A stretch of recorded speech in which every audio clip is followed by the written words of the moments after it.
Você já sentiu que o universo tentou te dizer algo? Já aconteceu de você pensar em alguém e segundos depois essa pessoa te ligar? Ou de cruzar com uma mensagem exatamente no momento em que você mais precisava ouvir aquelas palavras? Coincidência? Sorte? Ou será que existe uma inteligência por trás dos eventos da vida, algo que conecta tudo, mesmo o que parece estar completamente desconexo? Carl Gustav Jung chamou isso de sincronicidade. Eventos que não têm uma relação de causa e efeito, mas estão profundamente ligados por um significado. A ciência pode chamar de acaso. Mas Jung acreditava que o invisível também tem leis, que a alma conversa com o mundo, mesmo quando a gente não percebe. Neste vídeo, vamos mergulhar no mistério da sincronicidade e talvez, ao final, você comece a perceber sinais por toda parte. Nada do que te trouxe até aqui foi por acaso.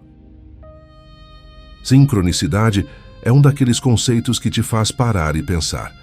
Será que tudo isso tem um motivo maior?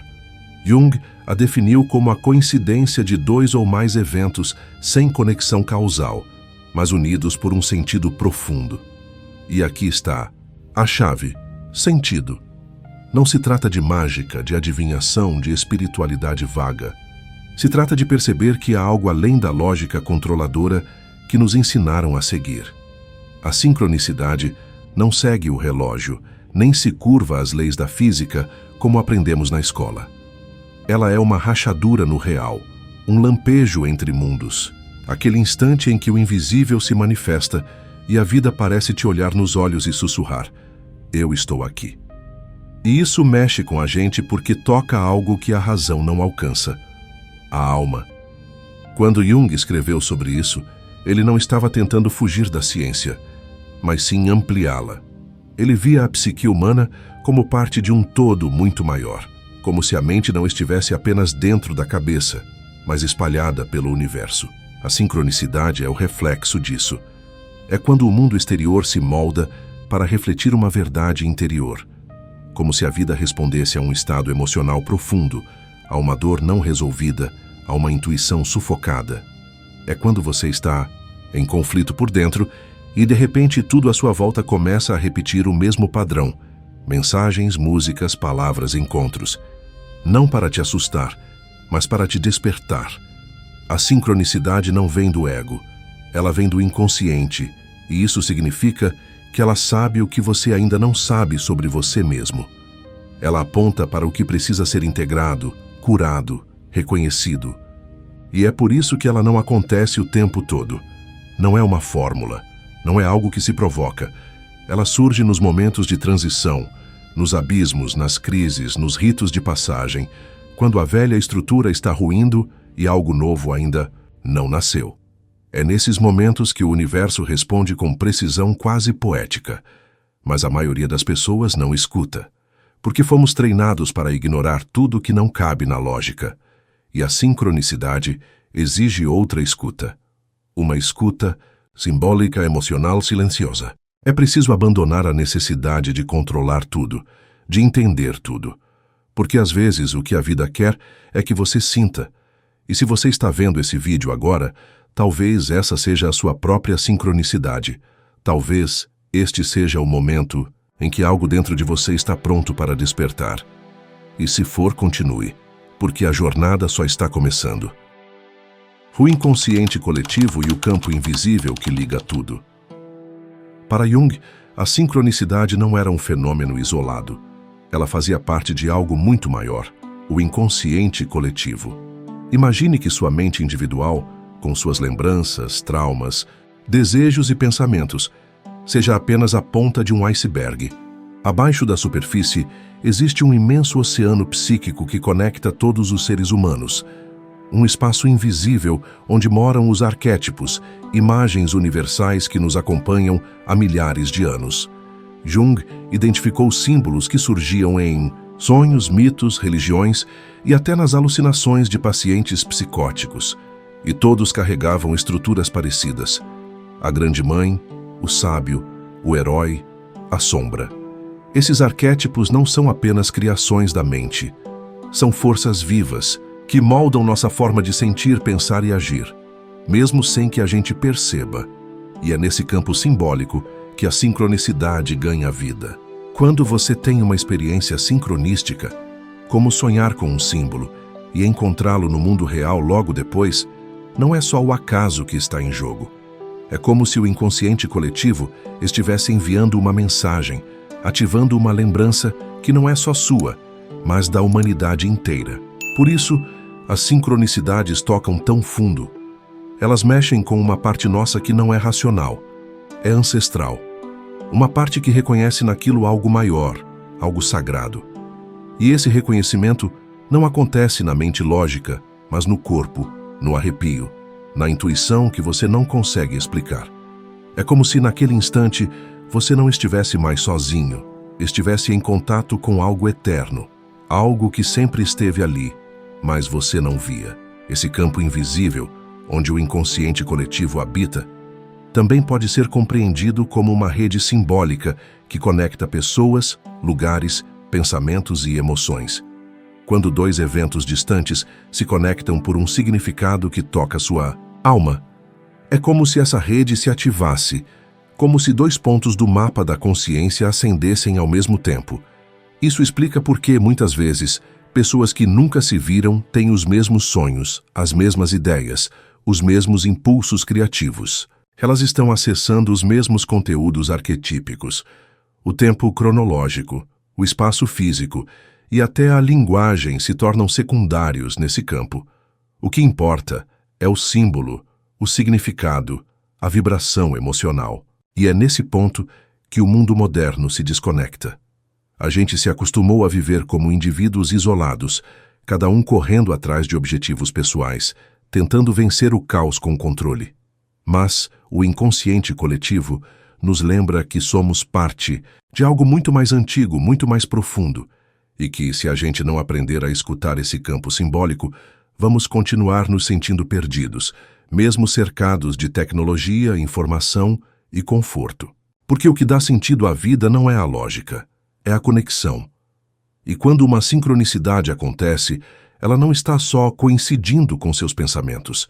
Ela está revelando que, mesmo sem você saber, a sua alma já está em conversa com o mundo.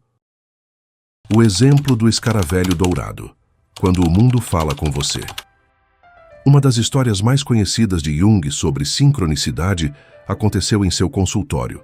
Ele atendia uma mulher extremamente racional, cética e presa à lógica. Nada do que ele dizia parecia tocá-la. Até que ela contou um sonho com um escaravelho dourado, símbolo de renascimento no Egito Antigo. Naquele exato momento, uma batida na janela interrompeu a sessão. Jung se levantou e capturou um inseto raro, um escaravelho dourado vivo. Na Europa, aquilo era praticamente impossível. Ele entregou o inseto à paciente e disse: "Aqui está o seu escaravelho." A partir dali, ela desmoronou, porque o mundo havia respondido: "Isso não é sobre mágica, é sobre significado." O escaravelho apareceu para rasgar o véu do ceticismo e mostrar que existe algo além da lógica. Quantas vezes a vida te mostrou sinais óbvios, mas você ignorou porque achou que era coincidência demais? E se os sinais só aparecem para quem está disposto a ver? A história do escaravelho no consultório de Jung é por si só um arquétipo vivo. Ela não sobreviveu só porque foi curiosa, mas porque tocou uma verdade profunda. O escaravelho não apareceu como um simples inseto. Ele surgiu como símbolo. No Egito Antigo, o escaravelho sagrado, o Khepri, representava a força da transformação, o renascimento da alma, o sol nascente que se ergue das trevas todas as manhãs. Os egípcios acreditavam que o escaravelho rolava o sol como rola, uma bola de esterco, um gesto humilde mas cósmico. E é exatamente isso que ele simboliza. A alma que atravessa a escuridão e renasce do caos. Jung sabia disso, e ao entregar aquele escaravelho à sua paciente, ele não deu apenas um inseto, ele entregou uma chave simbólica que abria uma porta trancada dentro dela, onde nenhuma palavra ou argumento racional havia conseguido entrar. E é isso que a sincronicidade faz. Ela não convence, ela desperta.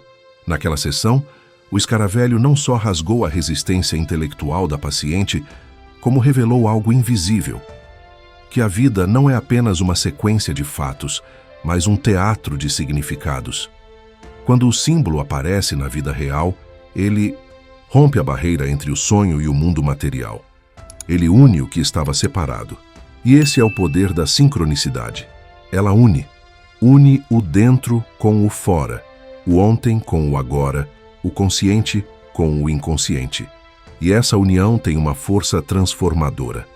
Porque a alma não muda com lógica, ela muda com impacto, com beleza, com espanto, com aquilo que é tão improvável que só pode ser resposta, só pode ser sinal. O escaravelho foi esse impacto. Um símbolo milenar, renascido em plena Europa moderna, batendo na janela como quem diz: acorda, o racional não é tudo. E quantos de nós já não vivemos algo assim? Quantas vezes um símbolo apareceu para nós, num sonho, numa coincidência, numa cena que parecia ter sido feita sob medida para o nosso momento, e a gente simplesmente ignorou? Por que não? Sabíamos mais ver o mundo com olhos simbólicos. Jung dizia que os símbolos são a linguagem do inconsciente, e o inconsciente é o reino da alma. Isso significa que quando uma sincronicidade acontece, a alma está falando, está pedindo mudança, está oferecendo um espelho, e talvez o mais assustador não seja o mistério, mas o quanto nós temos medo de aceitá-lo, porque aceitar a sincronicidade é aceitar que existe uma inteligência que vai além de nós, uma inteligência que guia, que orquestra, que responde. E para quem precisa controlar tudo, isso é assustador demais. Mas para quem está disposto a se transformar, isso é libertador. Sincronicidade, escolhas e o caminho da alma. A sincronicidade não se manifesta como um truque barato do universo. Ela é um chamado sutil, quase sempre silencioso. Não força, não grita, não arrasta, mas se repete. E quando acontece, é como se uma parte invisível da realidade ganhasse coragem para tocar a tua vida sem pedir permissão. Jung dizia que esses eventos não acontecem por capricho, mas quando a alma está pronta. A sincronicidade é como um mensageiro à espreita, esperando o instante em que você fraqueja na rigidez da razão para então sussurrar: olhe com o coração. Ela surge quando você está num momento limiar, entre o velho e o novo, entre a dor que já não serve e a vida que ainda não chegou. É nesse espaço, entre o que morre e o que nasce, que o universo envia seus sinais, não para te consolar, mas para te guiar. Jung não falava da alma como um conceito religioso ou místico. Para ele, alma era a totalidade psíquica, o centro mais profundo e verdadeiro de quem você é. E quando você vive em desacordo com ela, a vida começa a doer. As coisas não fluem. As repetições surgem, as perdas se acumulam. E aí, em meio à crise, aparece o acaso impossível. Uma frase que te desmonta, um livro que cai no seu colo, uma conversa que diz exatamente o que você precisava ouvir. Mas o mais curioso é que o universo não responde ao que você pensa. Ele responde ao que você sente profundamente, ao que você precisa mesmo sem saber. A sincronicidade é esse toque da alma no mundo. E é por isso que ela só aparece quando você está vulnerável o suficiente para ouvir. Mas atenção, sincronicidade não é destino. Ela aponta, mas não obriga, mostra, mas não empurra.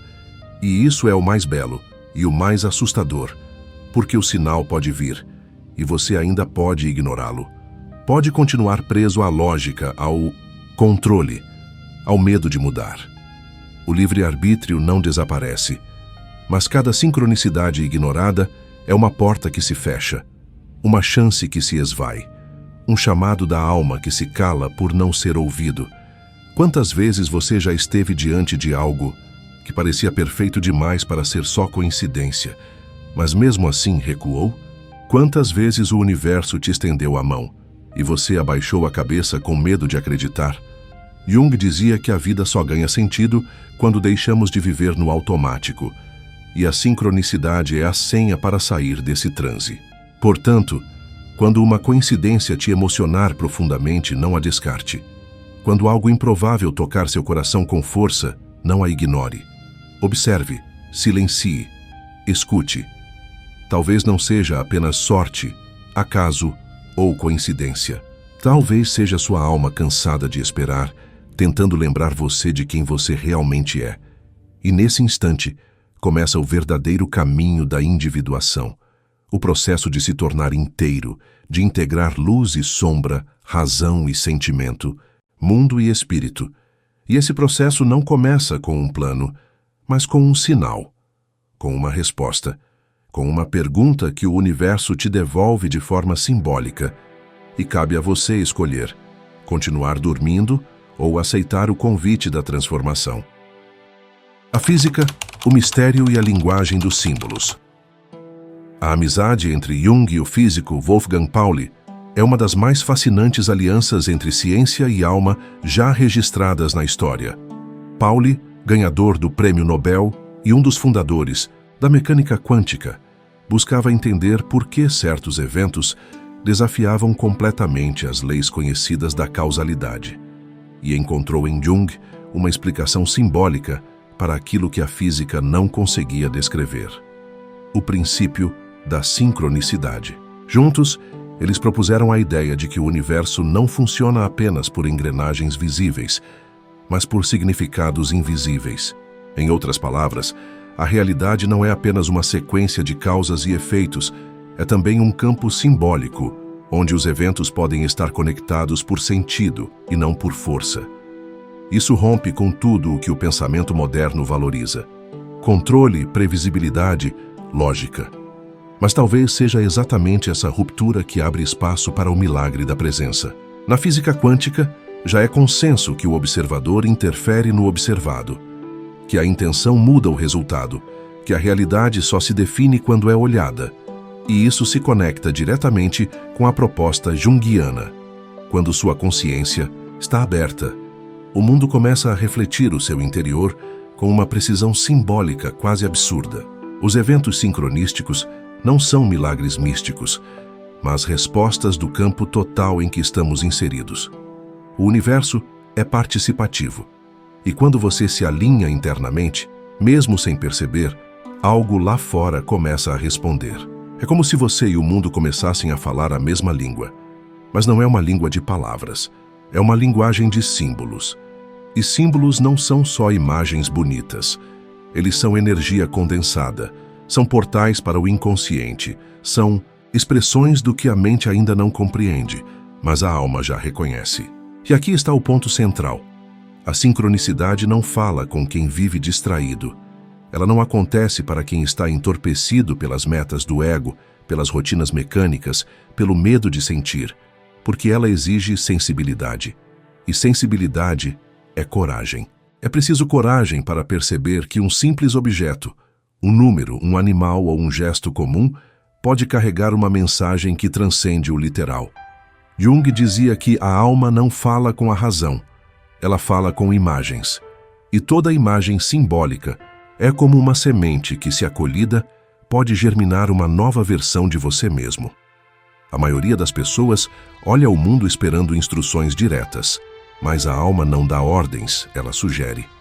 E as sugestões vêm como sincronicidades, eventos que parecem pequenos, mas que mudam tudo quando você entende o que eles representam. A física começa a perceber o que os antigos já sabiam, que há mais mistério entre o céu e a terra do que nossa lógica é capaz de conter. E talvez o papel da sincronicidade seja justamente esse: lembrar você de que nem tudo pode, ou deve, ser explicado, que há um espaço na vida reservado ao mistério, e que nesse espaço você não é só um observador, mas também um coautor. O universo não quer que você o entenda, ele quer que você o sinta, porque é no sentir que mora a transformação. E é pela linguagem dos símbolos que ele te chama de volta para casa. Conclusão: nada é por acaso quando a alma está atenta. Carl Jung não quis criar uma nova religião. Ele quis nos lembrar de algo esquecido, que o mundo é vivo, que a alma fala, e que o acaso pode ser apenas a linguagem de algo maior tentando nos tocar. A sincronicidade não é uma superstição, mas uma chance. Um convite para que você olhe para a vida com olhos de significado, porque a verdade é que não existe separação entre você e o universo. O que te emociona, o que te toca, o que parece coincidência demais. Tudo isso é uma ponte entre o visível e o invisível, entre o que você é e o que você pode se tornar. O fim da ignorância começa quando você percebe que não está sozinho e que o universo pode estar tentando conversar com você o tempo todo. A pergunta é: você vai continuar chamando de coincidência ou vai aceitar o chamado?